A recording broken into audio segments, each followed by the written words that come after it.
d'abord, il faut qu'il y ait des représentants des différents âges, des différentes couches sociales, mais vous savez que souvent, les gens les plus intéressés, qui sont les jeunes, les vieux ou les femmes, n'y vont pas. Vous savez que dans ces assemblées, comme dans toute assemblée, ce sont souvent les beaux-parleurs qui ont la parole et les timides qui se taisent. Il y a un apprentissage social, politique et social de la démocratie participative, de la présence des citoyens. Enfin, c'est une tâche historique, ce n'est pas une solution que l'on va imposer du haut, mais je pense que par tirage au sort, qui est une des grandes institutions démocratiques, on peut choisir, comme pour les jurys de nos tribunaux ici en France, on peut choisir les participants de ces comités qui vont faire partie, eux aussi, des conseils et donner leur point de vue existentiel de gens qui vivent dans les villes. Donc, à mon avis, il faut créer la nouvelle gouvernance urbaine, laquelle va aider à réhabiliter le concept de ville inclusive et non pas de la ville ségrégative. Il faut renforcer l'autonomie des autorités locales et des responsables locaux.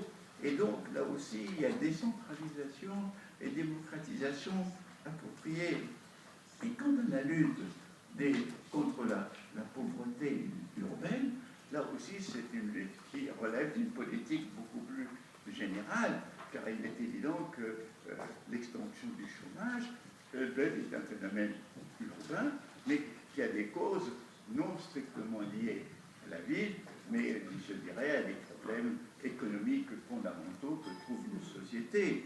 Alors bien entendu, nous avons les assistances diverses que nous connaissons, mais je pense que là aussi, c'est une politique générale qui peut, en quelque sorte, traiter ce problème. Autrement dit, la ville où se posent tous les problèmes fondamentaux de notre société, eh bien, la ville ne peut pas elle-même résoudre tous ces problèmes fondamentaux. Elle a évidemment besoin de l'aide des autorités politiques nationales et globales, mais en même temps, elle doit avoir sa propre autonomie. Et puis alors, prenons la question des bidonvilles ou des parelles. C'est une question qui est très intéressante et débattue parce que ma collaboratrice et compagne Sama Abou Salam, avec qui nous avons du reste préparé cette intervention ensemble, elle a fait des études très, très importantes, et notamment dans le pays d'origine, le Maroc, où le souverain, dans une juste intention de supprimer les taudis, a voulu plus de bidonvilles dans notre pays. Or, l'idée de quitter le bidonville pour aller dans des sortes d'immeubles standardisés comme un peu partout suscite des grandes résistances dans la population des bidonvilles.